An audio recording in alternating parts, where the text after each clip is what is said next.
This is Marketing from the Front Lines, where we speak with B2B marketers who are in the trenches, bringing technology to market. Here's your host, Brett Stapper, CEO of Frontlines.io.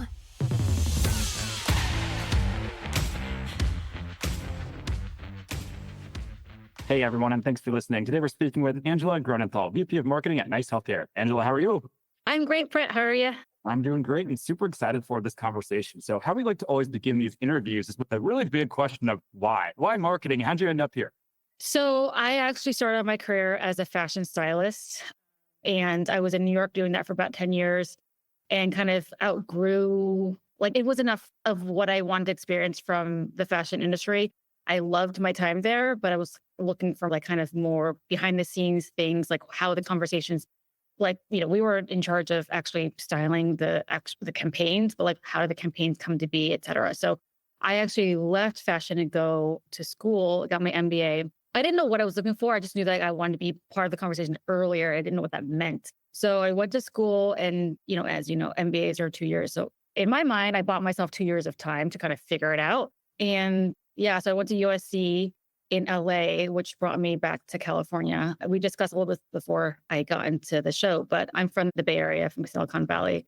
And essentially, I, didn't know what I was doing, born and bred in Silicon Valley, and just knew I wanted to kind of go back into the startup arena and kind of, again, where conversations started, what the genus is. And that's what school afforded me. So marketing was a natural fit. Every career counseling, personality quiz, every class I took just kept on dumping me back into marketing. And I was like, okay, I think this is where I'm meant to be. And, I did a stint at Tesla Motors doing lifestyle products and apparel marketing as part of the marketing strategy campaign, and was like, okay, this is what I'm going to do. So long story short, that's how I started marketing, going from somewhere like fashion. What was it like working at Tesla? I see that was 2014. What was going on then? It was the golden era, and I really miss those days. I had a fantastic time working there with the people that I work there. And that was 11 years ago. And you can only imagine, it was before the big burst. Back then, you would see a Tesla on the road. I would say few and far in between, but it was it was like a sighting. It was we did our job, right? But what was exciting about being marketing there is that what do you do when the CEO and when the company doesn't believe in the philosophy of marketing in the traditional sense? There's no advertising, there's no budget to do certain campaigns, there's no digital, there's nothing that was traditional about the marketing sphere. So what do you do, right? And so you lean into the fandom, you lean into the brand. And brand is a subset of marketing that I think it's obviously getting it. There's a big push for it and people do recognize it. But as a whole, it's kind of under the radar sometimes. And Elon, of course, was the brand, and the cars themselves were even if you couldn't afford it, you just wanted a taste of it. You want just how do we capture that? How do we capitalize on that? And that's what the marketing was. So the lifestyle products and apparel line is something that was a blip on their line sheet, a line item on their finances, end up being the big black. It's sort of it was never in the red. It was the reason that things kept on moving forward. And before cars became the main seller, that's what really brought people around. What about your next company? So it looks like you made the jump into healthcare. Where did that leap come from? Was it random? Was it strategic? Did you always have a passion for healthcare? Where did that come from? So that, I think, is probably the biggest surprise in my resume or repertoire. I knew I left fashion for a reason. I kind of wanted something, quote, more, right? And I was feeling a bit empty. I didn't know what that looked like. I took a startup class at B School, and it was a classroom assignment where you would join a group of 4 people or whatnot and go through, if you had to do a startup, what would it look like and why? So we did customer discovery, problem discovery, et cetera, et cetera. So I met my 4 co-founders in a icebreaker, a literal icebreaker. And one kid was like, hey, I'm in med school and I'm trying to do X, Y, and Z within healthcare. I think that there could be something, we can push some needles over here. And I was like, okay, I'm game. It was literally just a classroom assignment. And so we joined in earnest at the end, we did our project. And we kept winning things. And what I mean by that is like we kept winning pitches, like we were pushing ourselves to do like the women's pitch, like the startup pitch, like all these things within the resources of USC, which is, great as a launch pad for entrepreneurs. And essentially was like, I think we're onto something because we keep winning things. And like, do you guys want to do this? And like, it was heading into my second year. I was about to graduate. I'm like, I need to know if I need to like go find a job right now or recruit or whatnot, or are we doing this? And so we won enough to keep going. And then we got picked up by Idea Lab, which is a incubator. And then that's what got me into healthcare. I had no goal to go into healthcare. It was just sort of like, hey, like I see a market here. I recognize that there's some opportunity. I think I can add some value. Let's do this. I will say like what I appreciate about that experience and about my background is I am very industry agnostic. So I had to try to downplay my fashion background the entire time I had left it because I was like, oh, no one's going to take me seriously. Like I have these marketing concepts. I understand like the baseline of being a good marketer. I'm going to school to correct it and actually amplify it and give it some proper lanes, if you will. But I was trying to push it down. Tesla gave me that confidence to really shine like my fashion background. They actually hired me because I had a fashion background. And then when I went to healthcare, I was like, you know what? Like these principles are actually very applicable. And I started to see like marketing as a discipline as like, I didn't want to pigeonhole myself into something. And hence why I go from fashion, healthcare, consumer electronic goods, back to electric vehicles, and then back to healthcare again. That has to help you though, I imagine, right? Like going to healthcare and just my view of healthcare marketing is it's all kind of boring. It kind of sterile, like looks the same. Having a background like yours has to be very beneficial, I would assume. I think so too. It's interesting because I actually did not want to go back into healthcare again. It was such a far cry from what I had done before. And quite honestly, I was really burnt out. Like I was telling you, I'm a startup queen and like have always been in fashion. Like I've always been in like very fast paced, like things move quickly, very little bureaucracy or whatnot. Like to have that mindset and go into healthcare where it's like just centuries, decades of just bureaucratic, slow. Like moving the needle takes a lot of willpower. And even when you're doing good, like you're still going to get pushed by the machine. Right. And so like, I was like, okay, I'm done. I'm good. And it wasn't until COVID happened. So let me rewind a bit. Like during that time, 2014, when I had co-founded my healthcare startup with it's called White Coat. It was healthcare on delivery, right? So it was like nurse practitioners and PAs coming to deliver care at your door. And that was something that was like kind of novel at the time. A lot of digital healthcare companies were kind of starting up, but the space was not crowded. So telehealth was kind of starting up, like just this delivery of care was starting up in a different way, not you going to the hospital, right? So back when I was doing a Google search, like who else is doing this with me? I ran into who is now the CEO of Nice Healthcare. His name is Thompson Eder and Comey. And I like literally cold called him from LinkedIn. I was like, hey, we're trying to do something very similar. We're at healthcare, as much as it is a service, it's a very location specific service, right? Like you have to get credentialed in particular states. You have to have boots on the ground, et cetera, et cetera. So like we would never be each other's competition if we did not want to go into each other's states. I'm in California. This guy's in Minnesota. We're not going to be each other's competition, at least for the next few years. Like, let's get on board. Let's compare notes. Let's talk to each other. He and I talked and really like compared messaging, like helped each other out in the very beginning. And, then I left healthcare. He had reached out to me multiple times over almost a decade, like 7+ years. And I was like, hey, bro, like, I don't want to be in healthcare anymore. I'm trying to like go back into electric vehicles because I love my time at Tesla. I'm trying to go back into consumer goods because I wanted to go back into fashion. Except I just wanted to be something a little more familiar to me. And when COVID hit, I was like, you know what? We were onto something. Like if I had my company still, we would have had the impact that I was dying to have way back when people didn't quite understand what we were doing. So yet again, he reached out and it was after COVID. I was like, you know what? I'm ready to have this conversation. That's why I went back into healthcare. That's why I'm at Nice.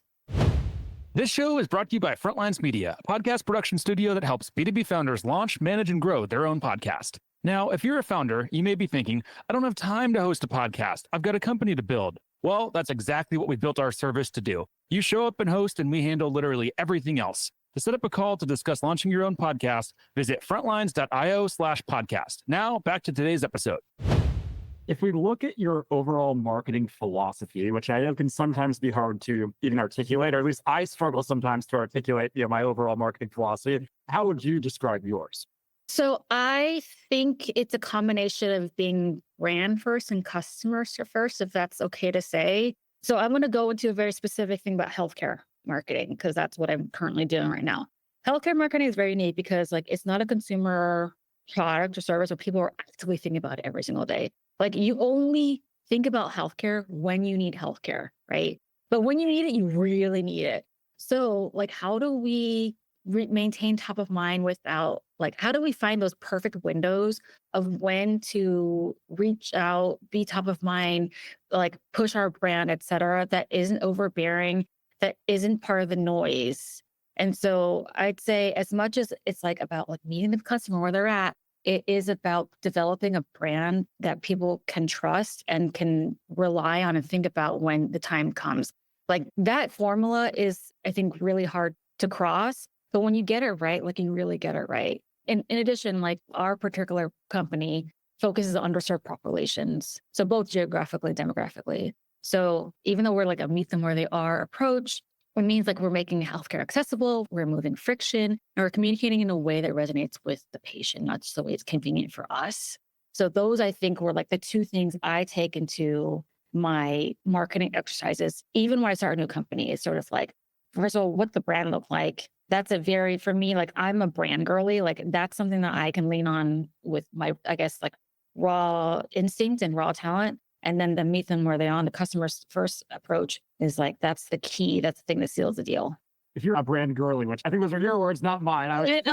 I would never call you that. Yeah, if you're that type of person, then you have to be excited right now with where the world of B2B marketing is headed, I have to imagine. Because I remember maybe it was 5-10 years ago, there were a lot of people in B2B who just didn't really believe in brand. They just believed kind of best product worked and you just had to do some ads and that was it. Now it seems to be shifting. A lot of the major or large B2B tech brands that I follow, they are looking more and more like consumer brands. They're having a brand in the first place. So it seems like that's shifting. So you have to be excited about that, I would imagine. Yeah, definitely. And it kind of makes it more fun because to your point, B2B was so boring back then. It was I'm sure it was an Excel sheet as just an approach, right? And you didn't have to get attached to something. It didn't even matter if you even knew the brand name. It didn't mean very much to you. And to some degree, it's fair. You're just concerned about the output, the product, the service, the good. But creating a brand from scratch is really exciting. And the fact that more B2B services are taking it seriously and they're being cheeky about it, or they're inserting a personality, whether that's super serious or whatever their ethos is, I think it's a really good exercise and it makes for a fun experience within the marketing realm. Because at the end of the day, most marketers are a blend of data and creativity. And not to flex the creative muscles for that long is, it's soul sucking. How do you think about finding that line? Because given the space you're in and you're in healthcare, it's a serious space. So it's probably a fine line, right? Where you can't be too fun, but also you can't be boring. How do you think about finding that sweet spot in terms of brand? So I've been lucky enough to work with brands that always have a personality and always have a bit of cheek to them, even within healthcare. And I think because the company that I co-founded, but also this one, it's sort of healthcare is so it's not a fun place to be. And so when you kind of make it consumer friendly, there's a lot of language that is meant to, it's legalese. It's a lot of language and things that are meant to be off-putting towards the consumer or the patient or what have you. And so to lean into hey, we're friendly, we're nice, we're fun, and we're helpful, we're healthy. To kind of give them in plain language, what we are and be helpful, but actually have the stats to back it up. So if you look at the Google reviews, you look at the app reviews, if you look at any sort of data point, we have extremely favorable, utilization. We've got incredible Google reviews, et cetera, et cetera. So that is the line, right? So you've got to have the data and the actual performance to back it up. But to be approachable within healthcare is an art form. And I'm seeing more companies do it, particularly digital healthcare companies. That's the wave that they're leaning because they know it's consumer first, because they know that like consumers are like, okay, like I'm opting into this. Like I want this for myself. And in a way of quote, meeting them where they are, you're speaking their language. That to me is fun. Totally agree with you. What about when it comes to tactics? So, like, what tactics are you using? Or maybe are there any tactics that you were previously using that are working that since you stopped using or stopped spending so much money and time on? Yes. So the money part is it triggered something. Okay, when you become a marketer, you learn like all the typical levers to pull, right? PR, social, copy, brand, like et cetera, et cetera. And like newsletters or whatever the levers you need to pull, like you've got the same playbook. You just have to know what resources, what time, what budget to put towards each. Some things make sense, some things don't. So in the beginning, I was like, oh, because I was on social like crazy. I'm like, oh, I was going to be on social. No. You're not looking for your healthcare solutions unless you're in like med spa or plastic surgery or whatnot. Like your doctor, dare I say it, shouldn't have a thriving social presence, right? Or your healthcare provider shouldn't have a thriving social presence. The biggest mistake, like I had learned from, is that I had put so much money in social because that's how I consumed media. That's how I consume marketing. That's how I consume messaging, et cetera. I placed myself as a consumer before I learned who the consumer was. And I'd made myself as like consumer number one. And it's not that. So I learned very quickly, and it was like an expensive, very quick lesson on like what actually levers to pull, like what geography you're in, industries you're in, make a total difference. You know, we're in Idaho versus we're in New York City, or you're in a blue collar industry versus not. Like the messaging and the where really, really makes a difference.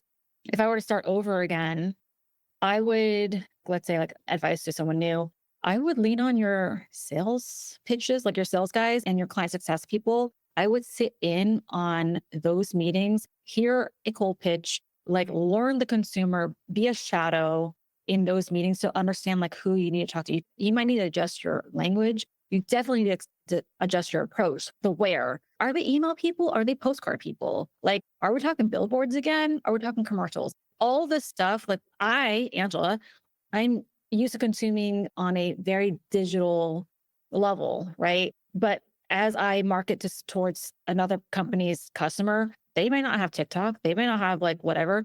And therefore, like I shouldn't waste my time and resources making sure I go viral on TikTok when it makes no sense for me to do that. This show is brought to you by the Global Talent Co., a marketing leader's best friend in these times of budget cuts and efficient growth. We help marketing leaders find, hire, vet, and manage amazing marketing talent for 50 to 70% less than their US and European counterparts. To book a free consultation, visit globaltalent.co. I see that so often talking with B2B brands, and they're talking about TikTok, or they're talking about these vanity metrics of reach, and they'll have a video that goes live on LinkedIn and it gets 1,000 views. Like that's really impactful. Like maybe it's cool to have TikTok and have 1 million, but 1,000 of the right people, it's hard to imagine anything better than that. Exactly. And I love the word vanity metrics. It's something that I use quite often as well, because like, especially when you're in, those like board meetings or executive meetings or whatnot, and like, they don't know. So they're asking like something that it just sounds cool or fun. And to me, I'm like, that's literally what I would consider a vanity metric. Like, sure. Like, can I put some resources into going viral, just to go viral? First of all, it's not a formula, but second of all, I could try, like we could put our resources there, but I would highly advise against that because like it will not translate into actual clients or sales or patients or anything like that. Like it just won't. So like knowing what actually moves the needle and being able to advise, like as like head of marketing, usually be the voice of reason and be like, hey, I know that's what you want to happen, but let me tell you why that's a mistake or why it'd be better off if we went this way instead of like, yes, ma'am, yes, sir. Because, sometimes leadership needs to understand that that's actually like, it might be a fun thing, like a party trick or like a fun anecdote to like have over dinner conversation, but did it move your bottom line? It absolutely did not. We're going to get close to wrapping up here. So we want to end with asking just a few questions about AI. So when it comes to AI, how are you thinking about it? And are you currently using it in any meaningful way? Yeah. So like we see AI as a co-pilot and like not autopilot. So it should help us with scale outreach, but the final decisions should always have a human oversight. So, for instance, we have access to like AI could really help us hone in messaging, help us hone in with timing of things, et cetera, like particularly as like it comes from a patient pool. But like you cannot overstep HIPAA. You cannot overstep like protected data of each patient, right? And so it's like, how do we utilize some things that like would be compelling, but actively not use the information that is available to us, like use the data that's available to us? That's like a conundrum that like, it's hard, right? It's hard because I want to so badly be like, but I know that we can't abuse it. So, AI is a content creator. I think without sounding too much like AI, I think it's like a really good place to start. It should ease a thing, but in no way can it replace marketing. In no way do I suggest that human oversight is obsolete. You definitely need to have human oversight when you're dealing with AI in marketing. Yeah, 100%. And definitely can't imagine how important that would be in healthcare. Final question for you. So I know we talked through, marketing advice. What advice would you have for marketers that want to work in this crazy, insane world of startups? You mentioned there, you're from Silicon Valley, you really grew up in this world. What advice do you have for them? Because what I've seen is oftentimes marketers will come in, they're not from the world of startups, and it's a very, very difficult transition to make because everything is so different. What advice do you have for them as they navigate that journey? I mean, I think it's super exciting. And there's like two people that would thrive in, let's say, the startup space. One, if that's all you know. And two, if you're bored out of your mind with corporate America or the corporate lifestyle of like your job. So if you thrive on slow pace and thrive on just clocking in, and by the way, that's a dream too. Like no more, no less. You're in, you're out. Startup is not for you. But if this is all you know, and this is like exciting for you, so like I think the people that I would consider like within our neighborhoods that's all they know and that's what drives them. This is a very exciting space to be in. And if you are truly bored out of your mind in the corporate sphere, like go for a startup. You won't learn as fast, as much as you would in a startup. And some people are kind of like, oh, well, like, let me go to school first. Let me get an MBA first and then do a startup. No. There's no, like your startup experience is the MBA. I learned so much by doing and being kind of thrust into the startup experience than I could have, in a shorter period of time than I could have in many years doing the traditional ladder. And for someone like me who kind of stopped their career and started over kind of midway, it was the best playground and kind of jumpstart that I could have asked for without having to start over. Like I could have went the very traditional linear route and I don't know where I'd be today. I definitely wouldn't be as far. I definitely wouldn't be like, heading my own department and a VP of marketing at a company. So what I'll say is if you are looking for a real challenge and quick decision-making, people that really want to do good and do well, that's another thing. Most startups who thrive, their solution is trying to do something better, trying to like the status quo, and they're trying to make things better, however small or however big it is, whether that's in the hotel space, healthcare space, car space, consumer electronic goods space, whatever, they're trying to do something different. And if that thrills you, then absolutely go for a startup. By the way, I may have girl balls too close to the sun. I'm tired, but I can rest knowing that I had a fantastic run at what I'm doing. I really, really love like my time in the startup space.